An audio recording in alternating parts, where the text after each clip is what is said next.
It's good to see you as usual on a Thursday afternoon. I'm Beckham Dossett, the director of the School of Art, and here we are for our final guest speaker this spring. We had them all come in February, so it's been a fantastic February. We've had wonderful speakers. We started at the beginning of February with Lisa Nibis, designer from the Netherlands. And then last week we had William Camargo, a photographer from California, fantastic, amazing visitors. And today we are very lucky to have Samara Golden, who has been visiting with the sculpture students.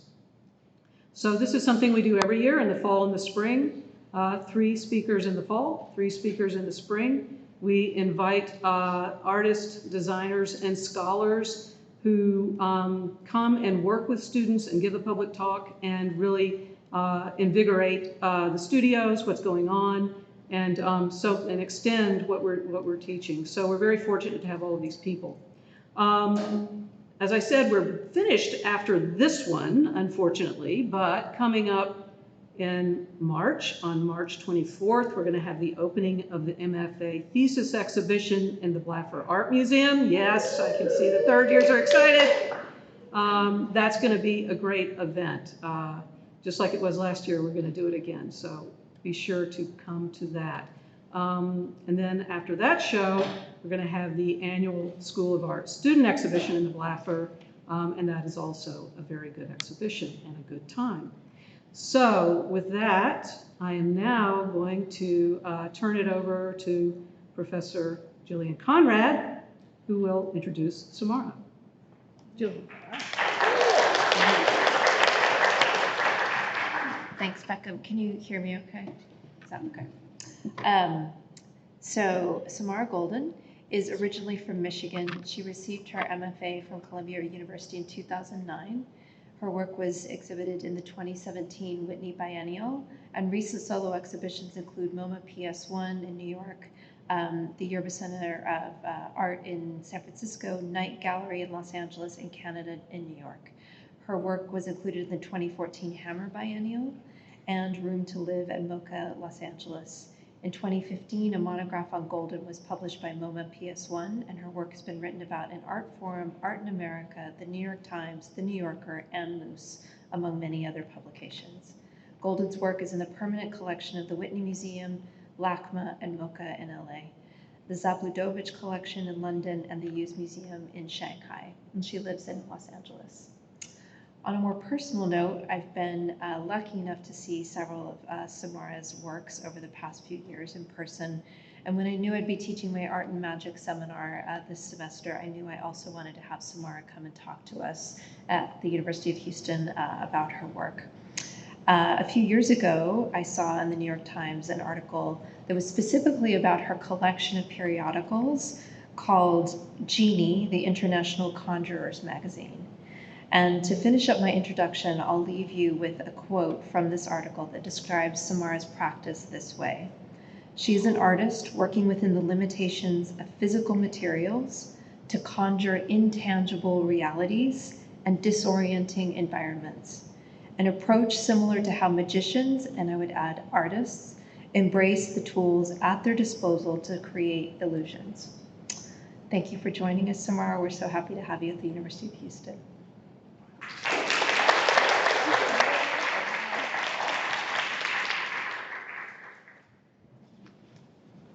I have to readjust this. Is that okay?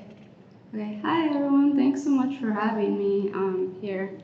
And it's been great meeting students, and haven't done this in a while, so nervous, but here we go. I couldn't decide where to start out my projects because I think there's too many to get through. So I'm just randomly starting at PS1, and then maybe I'll go back if there's more time. But, sorry. So this is called The Flat Side of the Knife, and I made it partially in New York and partially in Los Angeles. And this is one of the first pieces where I used a model to try to define the space and figure out what the illusion will be. So first there's some music that goes with it that's like possibly really distracting. So I'm just gonna play it first really softly, and then later we can revisit that. But there was music in all different parts of the installation, and you're looking down from a second floor balcony into the space, and I don't have a pointer.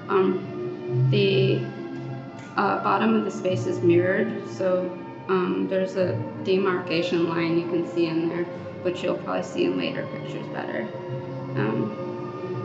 But so this is kind of like how people saw it from the second floor. And I guess I was going to take a minute to sort of explain my thinking behind this one, which is I was trying to figure out ways of, I guess, splitting up psychic spaces into actual physical spaces in a way that was making sense to me. And so this one ended up being the layers of consciousness. So the top floor, where that pink bed is, or peach bed, I was thinking about as reality. And then underneath that floor, and you'll see this better later, there's like a green bed, and it's facing down. So that in the reflection below is that surgical bed that looks like it's in a loft, or it is a loft, above this white room that is below, which in reality is the ceiling. So you can see that. I don't know if that makes sense. But in this, just really quickly, in this kind of way of structuring the piece, I thought that the surgical bed below the peach bed was this place in between life and death, which is kind of like a choice to be made whether you want to live or die. And I'll come back to why. And then the room that's below, that's white, is sort of a beach house room, or like the idea of fantasy or escape, or maybe death or release, like kind of these three ways of being all on top of each other. And so this is the white room, and there's a projection of beach waves or ocean waves out those fake windows. And maybe I'll just, sorry, I'm not used to the way this is set up on here, so I need to just look up there. But maybe before going back to all that stuff, just the materiality of the piece was it's made a lot from Thermax, which is a insulation board that's reflective. And I mostly use this material because it was really light and I can move it around myself. And this is all life size, like the bed's life size. And there's more music, so.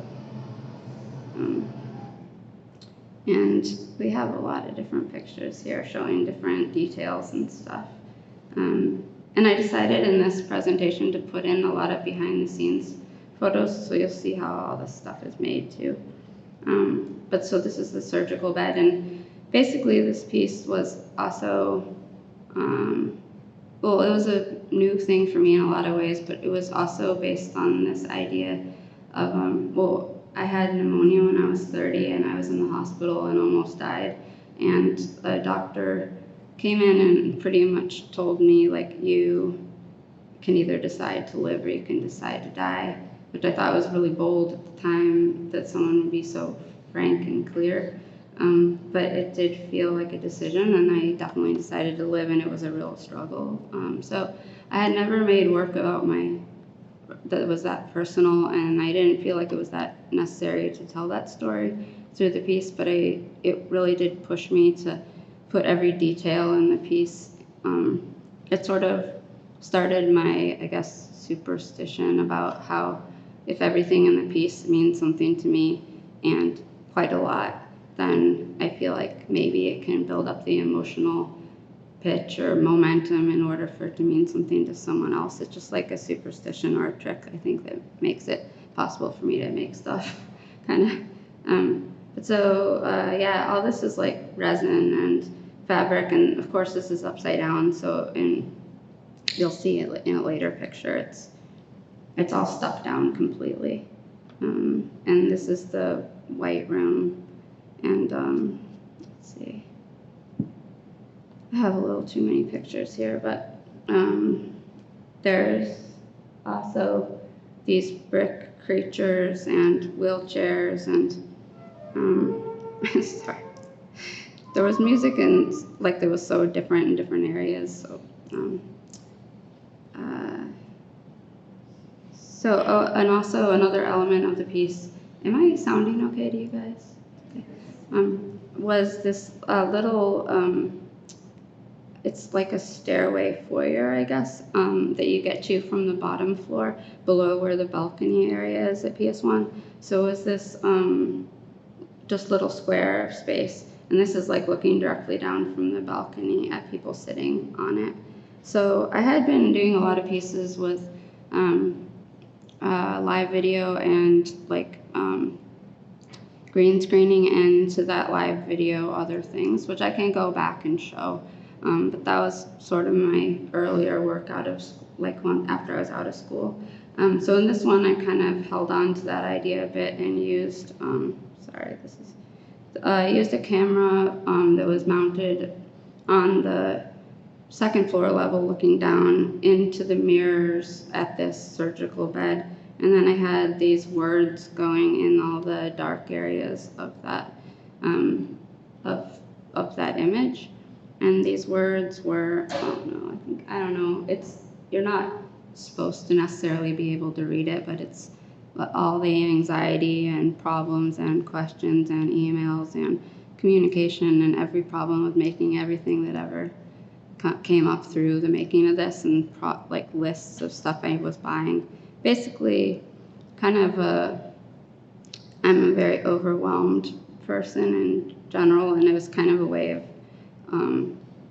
I had incorporated this feeling of confusion into some other works in a similar way, so I was just playing around with that, but it's a side thing. And then there's these other animals, and then those animals have something to do with this. I was also experimenting a lot through making this piece, and these this moon thing, which I feel is kind of cheesy now, but was full of these animals that had this pattern that's made of many squares, because I was trying to figure out a way to make them look like they're animals that were surrounded by static energy, which is a hallucination that I saw when I was in the hospital.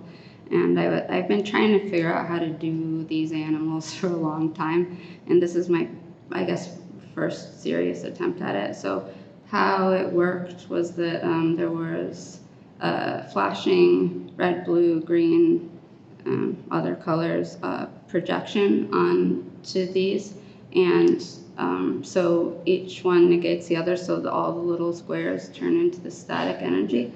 But just, I'm like telling this to more as artists than like the official story. But so I ended up perfecting that. I got it working and everything, but then it just didn't, the darkness that was necessary for it didn't work with the lightness of how the piece felt like it needed to be, because almost it was also kind of the beginning of me feeling like the piece was telling me what it wants to be after putting it together, because you don't know what it would be at all until it's there in that space. So I ditched, I just had it be this moon thing that looked like a rock from a distance, which was okay, and I didn't have that activated at that time. And then these are just some details of like spider plants. Everything was made of Armax, which is the insulation material. And it's, let's see, and this slide show's a little weird because so these pictures here are, I was walking on the glass. Also, if you guys don't understand what I am saying at all because you never got the structure and where the mirrors are and stuff, definitely stop me and tell me, because sometimes I don't explain the physical reality well enough when you're looking at these pictures. But so this is me standing on the glass, which not everyone could do, but I really loved this. And so I took some pictures from this vantage point. And this piece actually ended up going to the Yuz Museum in Shanghai, and then I put it together again, and it was quite different in some ways, but I didn't include those pictures just out of keeping things simple, but I can go back to that later. And these are the behind the scenes ones, which I can go through quickly. This is the model I made, so it's pretty self-explanatory. Oh, sorry, I'm not looking at the right one. So this is the model, pretty self-explanatory, just a small foam core model. And then these are, I'm just not gonna look at that screen. These are just details from my studio, and I'm just gonna blow through them. About, like, everything in there was handmade by me and very detailed, and like, I'm resining them here, and it's just all really handmade. And then another aspect of it was I had to learn how to do all the architecture type stuff. So these are stairs I was building in Michigan, which is where my folks live. Even though I was living in Los Angeles, just because we could take them apart and bring them in a U-Haul to PS1. So that's trying to figure that out. And then I thought this was funny, the no pressure all over, which of course there was lots of pressure. And then this is stuff that I made at PS1 in this lower studio that they let me use for a while, which was all these tiny rooms you couldn't get anything out of. So this is like that medical wall that's behind the surgical bed is what I was calling it. But it's mostly just to show you how much I like making stuff. And then this is the bed with the sheets stuck down with resin. And like I had to make a bunch of stuff that was gravity solid or whatever, so it could go on the ceiling. So that's up there. And then this is a painting, which was fun to get back into painting, that ended up being the carpet. This is like putting the bed up there at first, because it has to be done in order of height and then you install the mirrors at the end. And this is like the first picture of seeing how it maybe could be. And then I should probably blow through these, but this is like how impossible it was to install, and how everyone was like, why did you make it out of this material? Well, I was lucky though, because the crew there was great, but also we had Mike Kelly's these special cables that you can pull, and then they cinch and pull and cinch. And so we were able to use those to pull everything up, and it was kind of amazing. So that was great, because he just left them there after a recent show. And I don't think there's anything. This is putting the mirrors down on the floor, which I'd never done before, so this was the first time. And that green is like the underlayment on the mirrors. And those are objects. And this is me explaining things to the guy, trying. And this is people putting the things up and how difficult it was for everyone. And sorry, this is probably, I was trying to decide whether to give you the short slideshow or the long one. So anyway, this is the moment though when we were all there and it's finally installed. So I think that the kind of like witchy, or I don't know how to put it, the kind of feeling that the piece has at this point in it is what's most important to me, and then trying to figure out how to light it so that it will feel the way I wanted it to feel. Okay, so moving on. Oh, I'm gonna skip this. And I'm just gonna be really bad and blow through it. And then you can come back if you want, but. Oh wait, you could remember that if you want. So this is the Fall of Corners, which is at Canada Gallery in New York, which is of course a gallery, not a museum. So it's kind of amazing that they were willing to take this kind of a bold risk. And this one's hard to explain, but basically it's a square room, and I built a bridge sort of that goes across the whole room, and you walk upstairs and then walk along the bridge to see the whole piece. So this view that you're looking at is in the middle of the bridge, looking sort of across and down partially into mirrors, where the demarcation line is like 1/3 down from the top there. You can see it. That's floor mirror. So I installed everything on the walls, and the concept with this piece for me was I was trying to, there's music. Maybe I'll go through these pictures and then explain. This is Salad Bar. This is the other side than you were looking at, and this is an apartment building. and that bed is split by the mirrors, so it's only half a bed.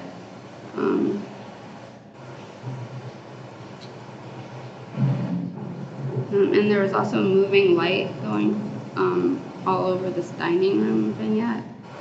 This one.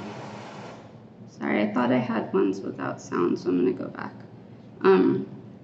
So basically, I feel like it's kind of hard to get an idea of it, but the viewer is in the middle, and there's 4 walls that have stuff on the wall, and then it looks like you're looking aerial view, like you're an omniscient figure or something looking from an aerial view on each one of the walls. And for me, the way I was thinking about it is that it was like a brain having 4 thoughts at one time. And I guess I should back up and just say that a lot of the structures that I come up with through illusion are, like, I guess based on trying to, I don't know right now, I lost the words for it, but kind of like define something about thinking that is very hard to explain, and putting it instead into like stratified layers, or where you're in the middle of these thoughts, or if you look one way at one wall, you can't be looking at the other 3. So kind of like that idea of having it all be about confusion, and then just, I guess, talking about thinking. It's a little difficult because in my earlier works, like a lot of times I would walk through the space from one thought, or the viewer would walk through the space from one thought to another and then come back around. So I feel like that was like the primer for this kind of work. So we can go back to this type of stuff. But one important thing to know is just that everything in it was like, again, really super, go back, handmade, and like these are stained glass windows made with lighting gels, and those tablecloths are resin down, and I made the food on everything, and like the this salad bar, it's just all very, like, this is a country restaurant, and the other one was let's see, the one with the tables behind there, it was like a wedding reception, or like a reception hall or conference banquet thing. And then this is this apartment, and then the bar space here was a hotel lobby. And there's also an exercise bike and all kinds of other stuff. So, and all these lights were moving around under the bridge by Christmas tree turners that I just put clip lamps onto. So it's very, it's not fancy like digital lighting systems. And then this is just a quick view of the model. So that thing in the foreground is the walkway that you would walk on. And this was a previous idea for it, where there was going to be an orchestra. So those chairs are set up to make like a circle around a, on the left, around a section where there was going to be an orchestra. But you could do a million things with this format, but I just decided on what I could do at the time, I guess. So then these are the chairs, and it's all hand cut. It's kind of insane. This is like shipping it in pieces to New York, and then I put the pieces all together there, and these are like the chairs, and then different kind of chairs. And these were ones I made up there, but ended up being all the ones in the dining room. And this is it all getting resined upstate because we couldn't do it in the gallery. These are the stained glass windows. And then these are the 2 owners of the gallery installing it with me, because just it's like a kind of an artist-run gallery, sort of. So then, let's see. This piece was at Yerba Buena, and in this one, it's like a 2,000 square foot space. And there's ceiling, like skylights in the ceiling, each in their own bay. So I decided I wanted to make each one of those into its own room. And I was kind of thinking about science fiction movies, or like kind of like the weird, wrong idea of communism that's based in like the idea of everyone having the same sort of, or, so I was just thinking about space and communism. But this ended up though being, and maybe you don't understand what's going on, so I could go back to that, but each room, there's 4 different kinds of rooms. There's like these cold rooms that have like very little in them, and you just look out the window and the person has a laptop computer, and there's no entrance or exit to each of the rooms, and they're kind of like, I think, or in a dark way where I thought we were going, because I think it was a bunch of years ago, I don't know when, but where everyone would be alone on their laptop in their own little room, and kind of the horror of that. And then, and also just so you understand, like everything is upside down and in those bays, and you're seeing it by looking into the mirrors. Does that did I blow by? Yeah, okay. So then there's also these like frilly kind of rooms, which is just like I guess a different way of being in life. And those ones had desserts and stuff. I guess like the idea was just it was different ways of being.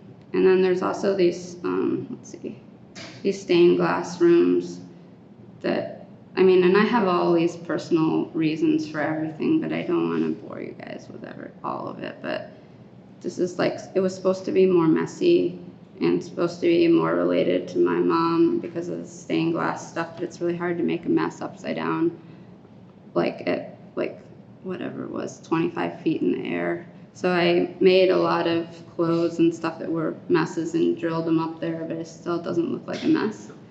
And then, okay, quickly, this is just in my studio. I was conjuring up this idea that it'd be more moody, but again, once it was in the space, there was no way to, like the light just didn't work because you didn't have enough nighttime or sunset light to make that happen. And then this is just stuff in my studio. These are like learning how to make the stained glass windows, which is just all gels and caulk. And the lights, and this is like, I hope this isn't boring, but this is like getting everything ready to go in the truck outside of my studio, and details of the food. And basically in a lot of these installations, you can't see any of the details at all when you're actually there, unless you have binoculars. So it's kind of like this weird process of, sorry, I should go back. Process of like making a bunch of stuff that nobody sees, but I really believe in that adding to the layers of, like, I really believe it wouldn't have a meaning or a feeling unless that stuff was there. And then these are just, drying shirts with glue on them so they could be upside down. And then this is the piece I did at the Whitney. By the way, I don't really know how long this thing's supposed to go, so if you can tell me. Like till 1:45 or so if you can ask questions, I don't know. Okay, well, I'll just keep on going, then you can just tell me if it's way too long. Okay. Okay, so this is at the Whitney for the biennial in 2017, and I worked with them I knew how I wanted to create a space for the illusion, but then I worked with them to make a space that you could walk up to, where it could be wheelchair accessible, because long story, but I had a member of my family with ALS, and so it's important to me that you can get to the edge and see the whole piece as in a wheelchair. So this is like the entrance, and you can go on either side. And then this is where you would be looking over the edge. And this one had mirrors on the ceiling and the floor, and the sides. So this gets hard to understand, but this is looking down into the space, and the bus there is, you're looking straight out the windows, and the sky is actually a reflection in the floor of the actual sky. And then on both sides, I'll just let you look at this for a second, and then I'll explain it. And this is looking up into this top. And then basically, on both sides, the physical structure of it was, but wait, this is the music.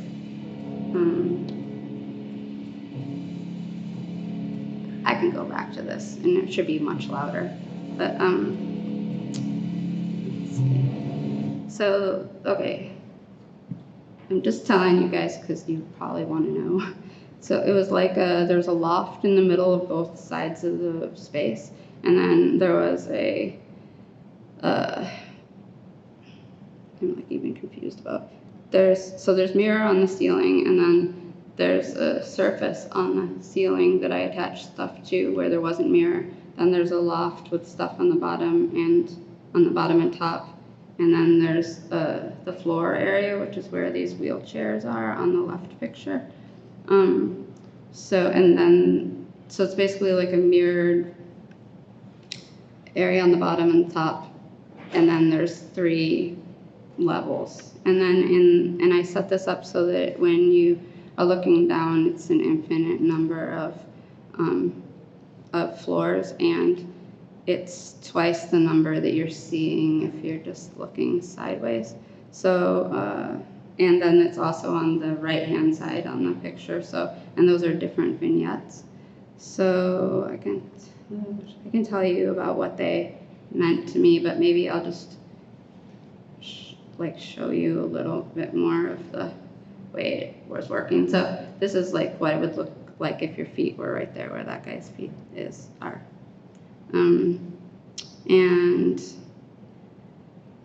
So there was everything from one level was like an office building in Midtown, kind of like a place where my sister and her husband used to work, like a crazy old messy office. It's depressing. And then on the top level, which I might need to go back to show you. You can kind of see it in this picture. On the very top level, there's like all white carpeted, like penthouse, kind of like I thought of it as the aspirational wealth hotel penthouse level, where it was like, to me, associated with Trump and kind of all this horrible stuff that we're all like trying to move towards all the time, trying to have everything be this certain way if we did everything right, or this bad aspirational quality in the U.S. So that went all around the whole top, and then there was a exercise room. Can't remember what order everything is in. This is a hospital. It's a hospital that it wraps around both sides, and so that was kind of like. Sorry, I should back up and say what the whole piece was about. So I think instead of making it into striated levels of consciousness, I was thinking more about class and kind of about the fact that you can be in one class and you can easily drop down to another class just because of sickness or disease or, I kind of hate saying the word class, but just sort of ways of being in the world. You can easily lose a certain way of being by just something that happens, and especially here because we don't have much social, very many good social programs, so it's very critical. And this was right when Trump was getting elected, and so it was kind of I don't know what it was, but so also something else that's going on in here. So this is a better view of the penthouse jacuzzi and the office, and all the items are like half size, so that's why I had to hand make everything, is because it's half. And then on the other side, there's this living room that it was very much like the living room that I grew up with when I was a kid in this fake Frank Lloyd Wright house in Michigan, like very fake, and like these steel case chairs, and we just like did projects all the time, and there's like copper enameling stuff, and I was trying to like figure that out. And then the lower level in this picture is my apartment right now, like pretty much. And then above that, what you're seeing there is a bar on the penthouse level. And then the only other thing to say maybe is that there was also all these on the bottom floor where the 2 hospitals were there's a walkway that goes along the windows, and that had all these people sleeping like basically people with no house in sleeping bags, sleeping in this like clinical area, and you weren't able to see it at all if you looked forward out the windows, but in the reflections down below, you're able to see it. So there's, along the top, you see that, and then 2 levels down, you see them again, and I think there's one more picture of it. Yeah, so that was like, there were a lot of hidden things and hidden lighting, and there was spinning mirrors on the sides. They were spinning by fans, and then light pointed at them, so there was like light going all over. And I should have video of it, but I don't right now. And then I think this one has music again, but yeah, it was dark, more dark than the pictures are, kind of. Oh yeah, so then, I don't know if I'm running out of time, but these are behind the scenes pictures, and I just wanted to show you this one because it was when we were putting up the platforms in the space. The light was coming in from the windows and making plaid everywhere just because of the way that the supports on the 2 platforms, like these loft structures were. And I thought it was so beautiful, and I was thinking, like, God, what am I doing? Like, why don't I just leave it like this and have it be so much easier? And I kind of just always hold on to this piece because of this idea of like, just that you never know what you're getting, kind of. And then really quickly, this is the model for that piece where I was figuring out where everything was. This is all the half-size stuff being made by me in the studio, and the like insane detail for everything. Like that's the laptop, my laptop, on the bottom there, so you can get a sense of scale. And that's the stuff for my apartment. This is the wheelchairs that were all on that hospital level, and all these bad things. And then this is the bar on the penthouse level, and this is like the penthouse platforms. That's a structure of a person, and then that's in the sleeping bags. This is right before we were putting the platforms up. And then this one is my favorite. It was like I spent forever trying to make this jacuzzi where it could be upside down and still look like water and have light coming through it. But of course, like I was saying, like you can't really, you can sort of see the details, but not as much as you would want if you're me. Okay, and then this is a project I did in Germany where I made stained glass people. And it's an octagonal shaped room, and then I made a, like the actual architecture was, and it had a skylight in the top. And I wanted to somehow make that skylight into a pool. And so this is the picture you're looking at, is like you would be walking up to this space, and the black part there is like 4.5 feet high maybe, so you can't really look up. You just look down more. And then all these stained glass people that I made, which were actually made from resin that I poured and colored and then broke into pieces and then caulked together. I'll show you a picture closer, but which was insane to try to figure out. But they're all on this piece of plexiglass that's hanging below the skylight in reality, and they're cut in half, and so their bodies are split between one side of the plexi and the other, so that it'll seem like water. And then this is a picture I took from the internet, which I shouldn't have, but it gives you a sense of like how you would look at it. Like, and that's a person on the other side, so it was open on both sides to look at the thing. And the way I tried to make it work is that from one side, you would be looking into what appeared to be from under the water up through the water, and then see people sitting on the other side of the water, so you're like below the water, and then you walk around on the other side, you're looking down into the pool below you. So I don't know if it really worked, but. And then these chairs and stuff, just so you can have scale. Those are ribbons that are like the, I can't remember what you call it when you make those kind of lawn chairs of old. They're like ribbons that are this wide or something. And more close-ups. Man, I should have got some water. Sorry. But yeah, and those are bent plastic tubes. Like I don't know. I don't have stuff fabricated, so it's like always a long process to figure out how to do stuff. So this is looking straight across, and you can see the figures that are broken in half. And the one on the right on the top is like how when you look from one side, you would see it as though you're looking from under the water. And yeah, I don't know how easy legible this is to see, but, and then this is a picture of like when I was making the stained glass figures, and kind of just so you can see a little bit more detail. So let's see. Okay. Then right before the pandemic, I made a piece at the Fabric Workshop in Philadelphia. But they have a program there where you're artist in residence. Can you guys hear me okay? Okay. And so you're supposed to work with the staff to collaborate on something. And they really want you to do a lot of experimentation, which is all new to me because I haven't really collaborated very much before. So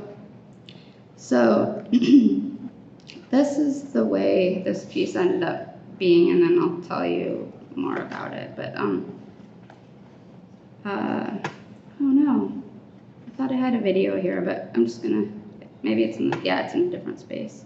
So this is like looking over the you're looking over the railing, and there are again mirrors on the floor, but on this one it's like a pie-shaped room that we built, and so there's also mirrors on the two side walls, but no mirrors on the ceiling. So what happened and how I figured it out through a model, but basically this this window you see at the end, it's like got stained glass on it and looks more like a church in this situation, or like a building, is actually the real window that goes out to the outside of the space. Here, let me go one more. And then everything beyond that, like splitting the orange door in half on both sides, is just mirror on both walls and like a wedge shape, pie shape. And then everything you're looking at is actually on the ceiling. So I have a video here. Hopefully this works.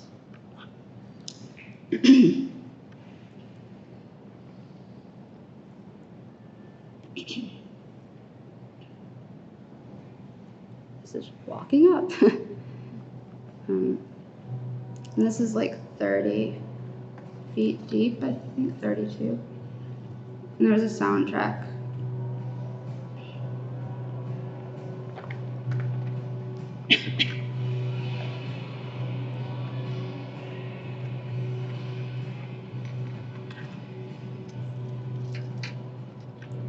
And that boardwalk area is also split by mirrors, so that's an illusion. And then you can also see yourself, or anyone who's on this platform, you would see it as like a ring of people around this building. And the idea behind this one was that it was like a hurricane, like post-hurricane destruction, sort of, in a way. And this looking at this building,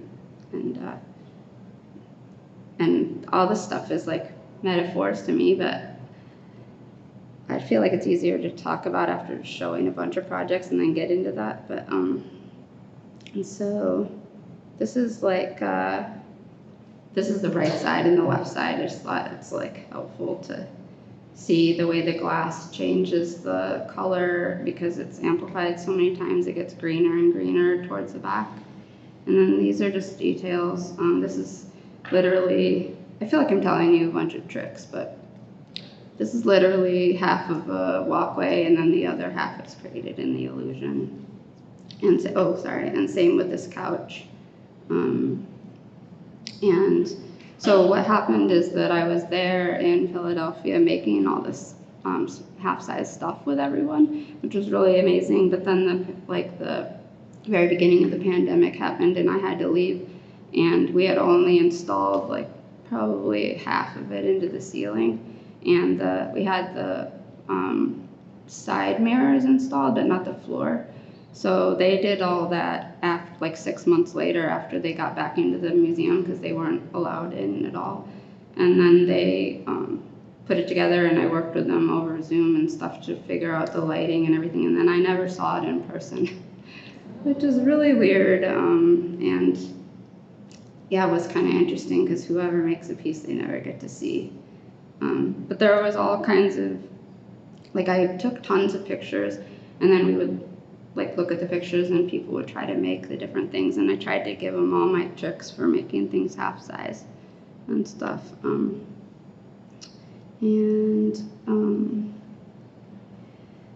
Yeah, there's a lot of different themes like the Halloween there, and all that stained glass too was made from gels, but in a different way, lighting gels.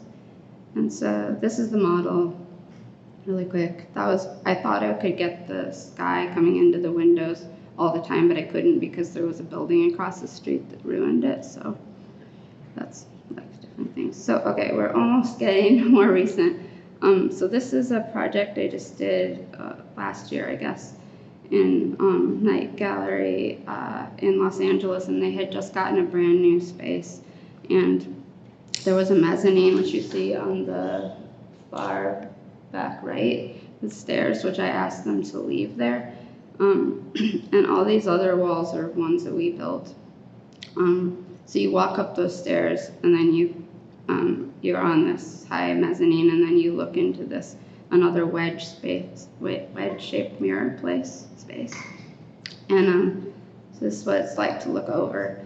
And then this one was the same wedge with mirrors on the walls and floor, but also had the ceiling. So the idea was that it was an infinite skyscraper, I guess, that goes down forever. Sort of different from the Whitney one, but in the same sort of a structure that's similar. But I decided, you guys, I think I might have to get some water in a minute, but oh, you don't have to. Okay, well, so in this one, I was really trying to lose, like, I've been very intellectualizing the structure of the pieces in terms of like psychic architecture, or like really dividing things as a kind of way into the work for myself, and using illusion not as a trick, but just to make more space, to make something that wasn't possible to make on Earth. And so with this piece, though, I decided I really wanted to let go of some of that and just try to make it be more abstract and more about things that I didn't know what was going to. It wasn't as much a math problem in that I know how everything fit together.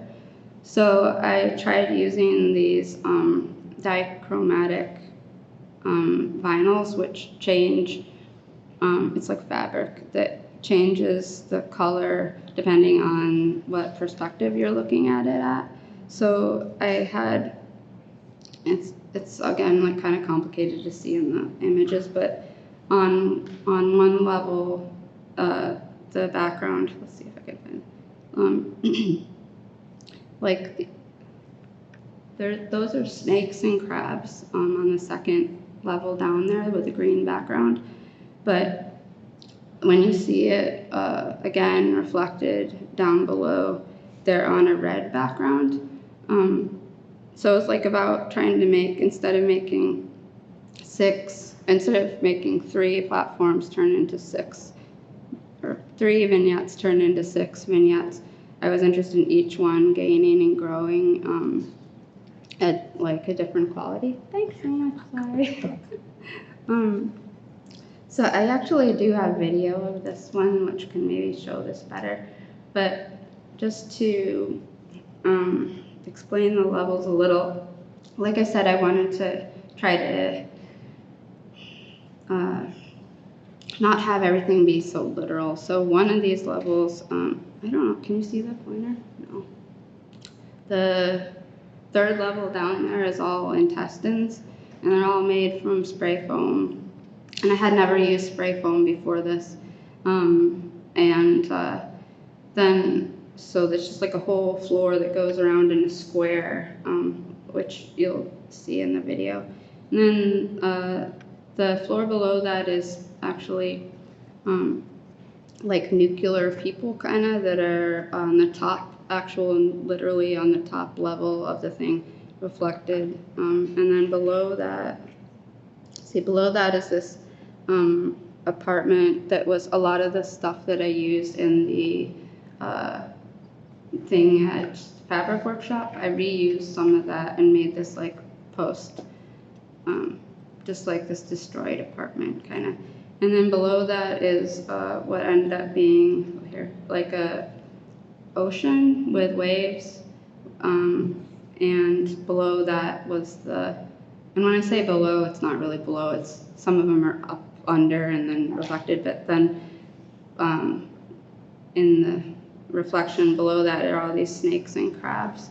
They're also made from spray foam and painted really intricately and stuff. And so this is sort of what it looks like from the front view if you are on the ground. And I made it possible to see it from the ground too, for the same reason of wanting people in wheelchairs to be able to look. So this is like cutting out like one of these sections on the ground so that you could at least see in there. And then, sorry, just 1 second. Sure, I know I'll get it. So this is in Sydney where we figured it out. So this new museum being built in Sydney could take the piece and acquire it. So I went there and remade it pretty much. I had a lot of the original stuff, but just decided to remake a lot of the floors. So in this iteration of it, you're not looking down from a mezzanine, but instead, the new building is really crazy. It's like all these glass railings and looking down from floor to floor and elevators. It's kind of like an airport, this big, giant building. So I had them get the same kind of railing as they were using for the rest of the building so that it could try to make this piece feel like it was actually a real piece of architecture. So, so that's what's in front here. It's a little invisible there. And then I think this is a video, so I'm just gonna show you that.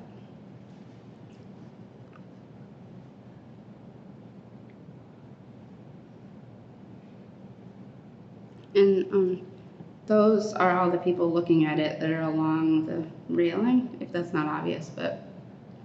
So it's like a giant circle of people and then infinite floors up and down. And, and this one, they did the ceiling mirrors so much better than the one I did in Los Angeles that it made a huge difference. Like this reflection looking down really came together. And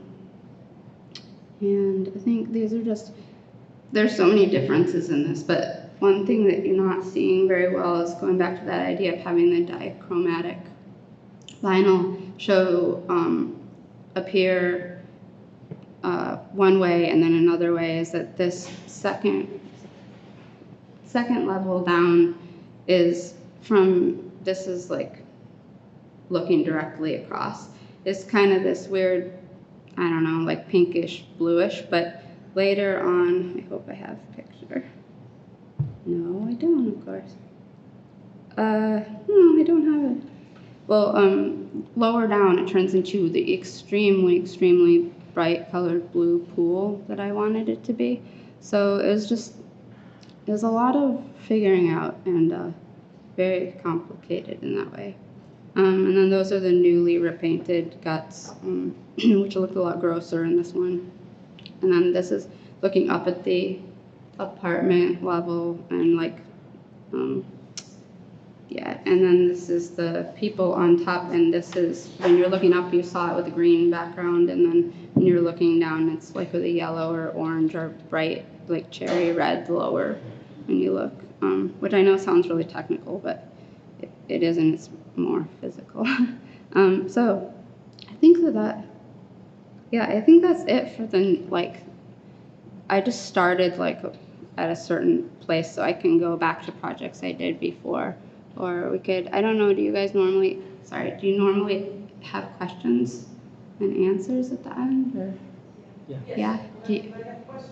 Yeah, is this a good time to do that? Yeah? So, once you thought of the concept and you know what you want to do, how long does it take you to create these installations? Like, not actually installing, but just the work of making them. Yeah, that's a good question.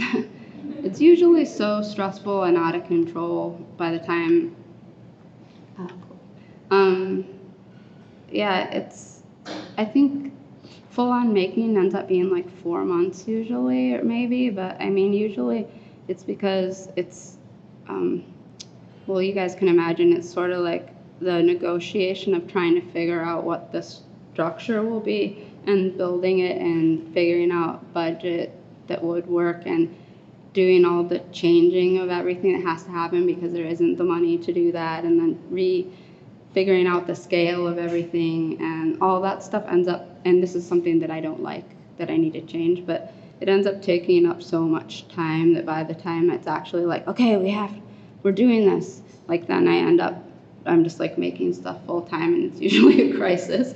And then usually for like for instance at that Canada show, which was a while ago, they ended up having me do the setup of that during the summer, so they were off for a month, and then I was there, and then people that worked there were helping me, and it was just insane. But it's also a really fun process.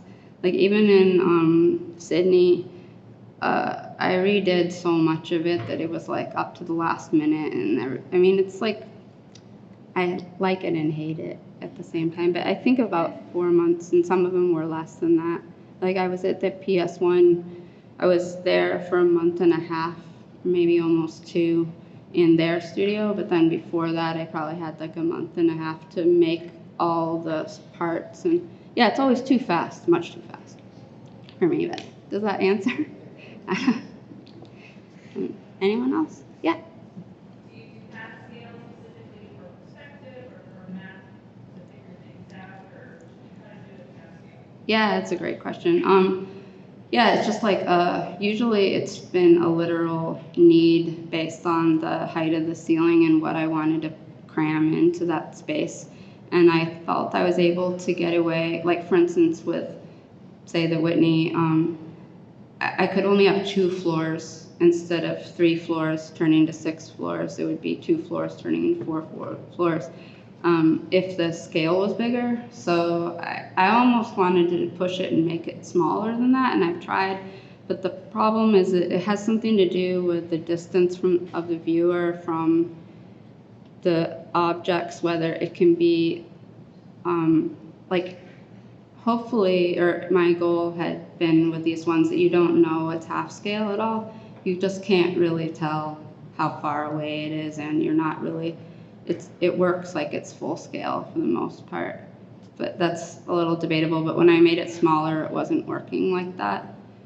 But just maybe as a side note to that question, I didn't say in this that I really hate the idea of making a bunch of tricks for the trick's sake. Or I love illusion, and I love all the different, Pepper's Ghost, all the different kinds of ways of convocating a space that doesn't exist. But I don't like it if those things are concentrated on, and I feel like I was explaining where the mirrors were and all these pictures just because you guys make stuff, and it's good to understand what the picture is because it's confusing. But I really shy away from, there are some other artists which I feel like they're it's about the trick. And I definitely feel that that's not my goal. In fact, I wish it didn't have to be a mirror, and in fact, we had no gravity and I could do some other project. But yeah, does that answer? Yeah? Well, I just wanted to say one thing that's more like a comment before I have a question, but I saw the Night Gallery show, and that was really interesting to me because when you walked in, you could see the demarcation of the illusionary space, and that was quite interesting, but I was having the feeling when I was looking into it that I kind of wanted to figure out how it was done. Like I kept, I was talking to the person I was with, and like we were speculating or kind of like narrating as it dawned on us how it worked. But then I was also having moments where I didn't care, and I could just let go of it. So anyway, that's like interesting to people who haven't seen one in person.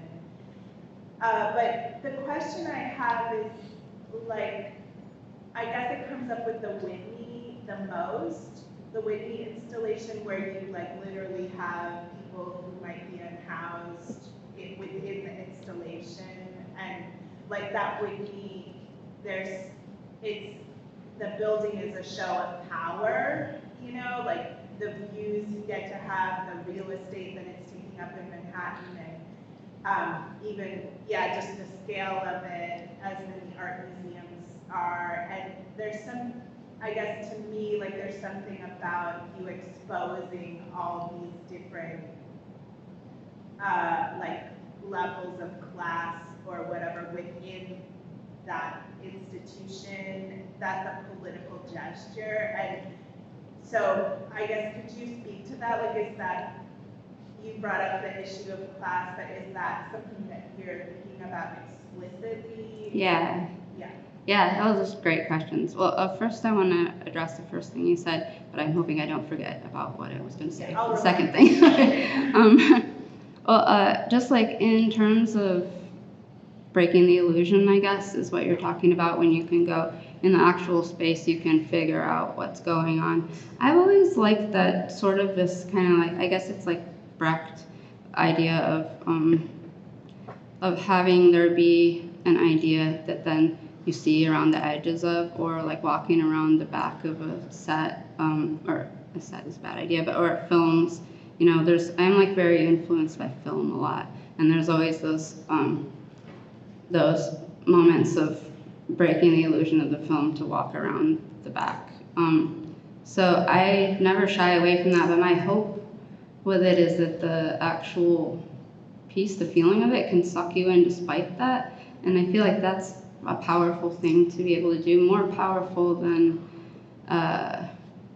manipulating people. Or I'm really hard on myself, and I've been really also like shying away from things that are directly manipulative. Like it's easy to make an installation where it's like crazy music and lights and all this stuff, and you feel insecure, and it's like just drama sort of, and I feel like that could be good, but for me I like the balance of having those two things be existing and having you see the dirty edges around everything.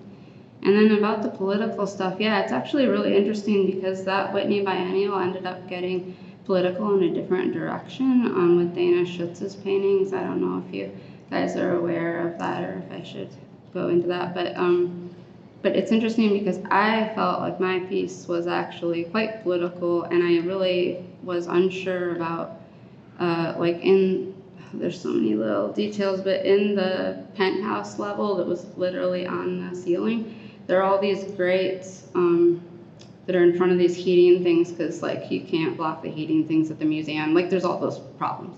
But the grates, I had like painted swastikas into them at one point, and then like not all of them because it was going to take forever, and then decided to take it out because I just couldn't figure out.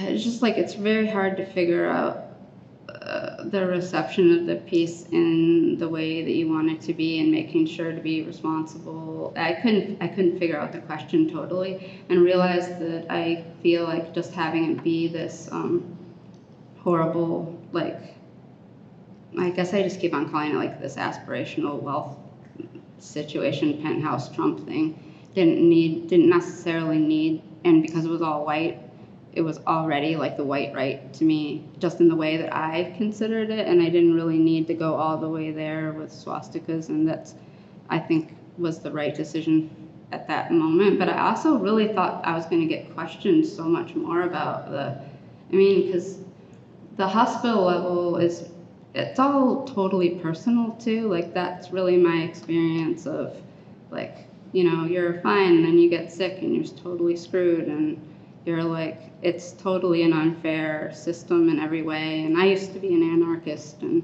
I don't really know even where, like, it's, to me, it was just like a way of presenting a problem without having the answer to it, and logic that was supporting that, like, for me to plug in each of one of the parts to myself. But in that way, I think of it as like a poem that doesn't need to be explained, kind of. But I don't know, I mean, I go back and forth about this stuff a lot, and I definitely decided, and maybe some of the decisions I made were really wrong too, but I decided not to make the people and the sleeping bags, like, be able to be really seen. They were just silhouette, or like the shape of people, because I didn't know what to do, I guess, about the idea of what color the people were going to be, or what they should look like, or if I just felt like it's a system we're all a part of, and we're all damaged by it, even if we're on the high end of it or the low end of it. Like, it damages all of our hearts and our, like, it's horrible to feel you're hurting people and not know how not to do that, and it's horrible to be hurt by, like, it's just, I don't know, all of my work really is super, like, depressing. I don't know exactly, but it's all thinking about all those things. But I'm glad you asked that, because I think, like, I get into, like, talking about things in a more clinical way, or not really explaining how personal it is or how devastating. It's about devastating problems that I feel can't be solved, so I'm putting it out there as a problem or something. I could drink this really quick, but anyone else that, yeah? So that's just, I think I haven't noticed a lot of artists come here and have an interpreter or talk or have these that was accessible solutions. People that have trouble with walking, maybe up or down inclined planes, and I think I meant to refer to mention something about a family member in a wheelchair. I just wanted to ask, I guess, like, why you have, like, what's your interest in having accessible themes in your artwork and using now, because it's really nice. Oh, well, I'm really glad you're here. I didn't actually realize, and I'm so happy. But just my own personal experience. Like, my sister's husband, who is like my age now, got ALS, and then really quickly, you know, she was taking care of him. He couldn't walk at all. He couldn't go anywhere. It was just so difficult, and he wouldn't be able to see the installation I made unless I made it accessible to him. So, and also he couldn't even come anyway because he was too sick in the end to those ones. But I really feel also, like, I mean, we all have it in our own way. Like, I'm short, so all the time I go to art things where you're supposed to look through a hole or something and I can't see it. Or, like, through the door, the security button at a hotel or something that you're supposed to be able to look through. Like, I have to get a chair. So, like, I think I just really, like, I'm sure I don't do it enough either, this accessibility thing. But it's also really hard. Like, it costs thousands of dollars to build the ramp and stuff for those things. So I feel like it's something that the country could build in a lot better to I don't know, just different ways of seeing the thing, even if it's not exactly the same, which I've had to kind of settle for, because it's hard to have everyone see the same exact thing is like a level of control that I, like, really want, and I think it's bad. So I think it's better to loosen up on that and let it be seen different ways. So, yeah. It's interesting that you say that, because I was thinking, I teach photography, so I'm looking at it through that kind of lens. And, you know, these could very well be models made for the purpose of taking a picture, and the picture being the end result. But the video that you showed, where it, like, pivots and you see the people's feet there, and they're, like, inserted into the piece, that seems like really important to Yeah. it, and a photograph would never be what you want. It's Yeah. a great question. No, it's a really valid, interesting point because it'd be so much easier if I was satisfied. I've tried so many times too to make sculptures where you are in a viewing position, and you have those situations all the same, but it's like, I think something about physically feeling it and the feeling vertigo. Like, I kind of hate to repeat this, and there's mirrors on the floor, but I feel like it's not fully explored I haven't gotten to the end of exploring that. But I think one thing is having your body involved makes it, like, if my work is about being overwhelmed and confused, like, which I think it pretty much to me is like a way of talking about that, then it makes more sense for you as a person to feel like I like it that the viewers, it's like creating confusion without making it be an illustration of illusion. Does that make sense? Sorry.